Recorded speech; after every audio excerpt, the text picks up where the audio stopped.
height from the Caucasian counterpart, but has 40% more fat in him. And that's the problem, which starts very, very early. In males, it comes out for diabetes, hypertension. In females, we are seeing a huge lot of early puberty, PCOD, and then going to diabetes. So the protection which estrogen had given females for a long, long time is in a bit of a problem. And that's why you look at the numbers. Unfortunately, we are the diabetes capital of the world, we are the hypertension capital of the world, and with more data coming out, I'm telling you guys, it's not a healthy situation. This is how the market is. It's a largely branded market. Almost everything is branded, around 98%. Chronic is 34%, acute is 65%. Metro cities keep on contributing a large chunk to the chronic. It contributes around 66%. I'm talking about the metro and the tier 1 cities, right?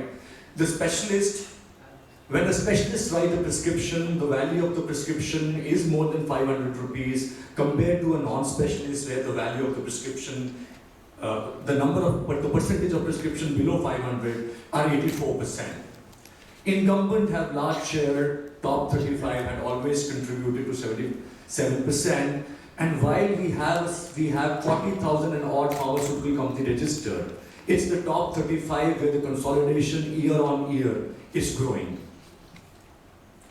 And last, I'll tell you, the market is flooded with brands, but it's only the top 300 brands which make 30% of the volume. How many brands, if you ask me to make a guess, maybe 500,000 brands in this market. Just taking you through the growth numbers, we have been growing from 13 to 70 at a CAGR of 21.7%. That's the comparison which you see. The average of top 10 players growth had been 11% in 11 to 20, 13% between 21 to 35, and 21% for us in the last 4 years. And this is how the markets have changed. From a 34% contribution in 2016, it's a 37% contribution today. 66% of our revenue comes from chronic, which is 2x of the industry, 33% for the industry, 66% for us. Even within the chronic, we have not strayed down. It's only diabetes and hypertension which takes 95% of the chronic business, 94% of the chronic business for us. So even in chronic, very, very focused in diabetes and cardiology. This is an important slide. It just tells you how it differentiates between super specialist and non-specialist. Look on the left-hand side, diabetologists, cardiologists. These are the two categories who treat diabetes. The population of specialists is only 11%, but they contribute to 52% of all prescriptions which are written. 11% of the specialist population contributes to 52% of all prescriptions written. And if you give a value delta, when a super specialist writes a prescription, the value is around 1,350 rupees. And when a GP writes the same prescription for diabetes, the value is only 200,000. So that's the delta. So if you put the delta of value into prescription, it is around 70% of the market which is driven by specialists and super specialists, right? So we are seeing a clear trend in India when it comes to, cold, cough, allergies, infection. People tend to go to their GPs, but as soon as it happens to lifestyle diseases, they make sure that they go and attend a specialist or a super specialist. 96% of all prescriptions are generated by specialists and super specialists. It's only 4% which comes from GP. I'm sure they are following the super specialists. So this is an important matrix which says P by D by M, which means prescription per doctor per month, right? In our country, look, please understand, when an established player had his 1 crore prescription, that was the time Eris got his first prescription. So we are far, far behind from a time perspective, because we are just 10 years into the industry. As of now, the prescription data suggests that our P by D by M, prescription per doctor per month, is number 2 to Sun in cardiologists, is number 2 to to Sun with USV in diabetologists and is number 2 in consultant physician. These are all IMS data which I am quoting. Right? In our business, we say prescription data precedes sales. So if you are good in prescription, that's how it will show up in the sales over a period of time. Again, the delta, the effect of the metro in the large cities, you see 66% of the market is in metro and tier 1 cities, while for us it's around 72%. So because we are more biased in specialist and super specialist, we have a higher bias in metro and tier 1 cities also. The tier 1 cities have been growing faster because more and more specialists try and settle in tier 1 and metro cities, so that's how the whole growth is driven. Look, this is something important. As I told you during my introduction, top 10 brands of mine contribute to 73% of the sales. For the industry, for the top 25 people, it's only 48%. The top 25 brands for us contribute to 93%, while for the industry it is 70%. So that's the kind of focus which we have kept all through these 10 years and developed a business clearly on the strength of chronic. Right hand side is our top brands, and you see the prescription rank. Happy to share with you that most of our top brands are within 1 to 5, some of them are within 5 to 10. That's how we've been progressing over years. These are 7 divisions where we have operations in, 4 of them in cardiovascular and diabetes, 1 in gynecology, 1 in gastroenterology, and 1 in orthopedic. That's how our business is. We have around 1,500 people with 700 field managers. If you look at the number on the right hand side, in FY12, my productivity was 2.6, which has now come to 4 lakhs.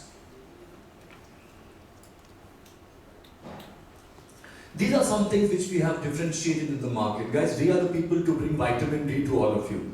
If you remember, vitamin D has all started in the last 5, 6, 7 years. In 2010, we were attending a meeting in AIMS, and we understood the role of vitamin D much beyond the only bone benefit. And that's the time, at that point of time, the vitamin D market was only 12 crores in a year. And I remember the first time we went and checked the levels of vitamin D, we were having difficulty to get the vitamin D test kits available. And we imported, so all the labs which do a lot of tests today for vitamin D at that point of time didn't have enough kits to do 100 tests, and we imported those kits, and this is 2009. Today this vitamin D market is 500 crores. And our share in vitamin D and combination market is, maybe the value is at around 110, 114 crores. The same thing happened with Ellen Block. Again, an antihypertensive which was doing very well in Japan, not doing well in India, but we understood the merits, and then today it's a very big brand for us. I told you earlier, all our DNA is patient engagement, doctor engagement, support to bring better outcomes. That's what all of us do almost all the time. These are 2 of our initiatives which have gone a long, long way. I told you about a 24-hour blood pressure monitoring. I'm happy to share with you more than 2,800 doctors. That's the data which we have, right? So we can only speak about the data which we have recorded. 2,800 doctors and close to 16,000 patients have taken benefit of this. And we are very happy to have contributed in better management of hypertension, because that's what leads to chronic kidney failure and cardiovascular disease. Right? The same thing in diabetes, we assist across patient and doctors to conduct CGM, which is continuous glucose monitoring, to improve the outcomes of diabetic patient. All this results here. Number 2, fastest growing company, fastest growing in the chronic side, 4 brands in the top 300 among the chronic, 3 acquisition as of now, 110% return on equity, 66% from chronic, 96% specialty prescription, 76% from metros, 72% from large brands, and we only do this and nothing else. One more slide on acquisition. Last year we did an acquisition of Kinedex Healthcare, right? Acquisition is a too heavy a word. We partnered with Kinedex Healthcare. This was a company which was beautifully placed in orthopedic super specialty and was doing wonderful work in osteoarthritis. We thought it is right for us to help these guys get going far bigger from where they are. We took, this is what happened in the last December, in the fourth quarter. Happy to share with you that we are, looking back, we are very happy with this acquisition. It has given us a foot in super specialty orthopedician, not the normal fracture and pain, but to ligaments and chronic problems. This is how the numbers have been broken up. Total revenue, if you look at a 13 to 17, 14%. Gross margins have always been at 81%, 82%. Last year we recorded 86%. EBITDA margins, 37% for FY17. This year we did around 270 crore rupees of EBITDA. PAT is 241 crores. This is a slide which actually tells that the portfolio which we have is far, far superior to the industrial portfolio. When the industry is at 33% of growth portfolio, we have more than 73% of our portfolio which is in the growth rate. It actually helps, it better prepares you for the future growth. These are our top 10 brands.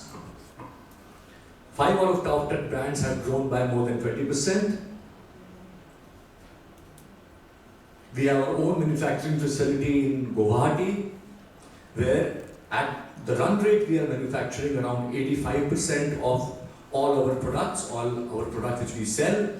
This facility has a tax holiday till 2024. It's a state-of-the-art facility which we have built on our own. Around 15% of the sales happens through third-party arrangements. Our QA/QC makes sure that even at third party, we are very vigilant on how quality ships. That's all from my side.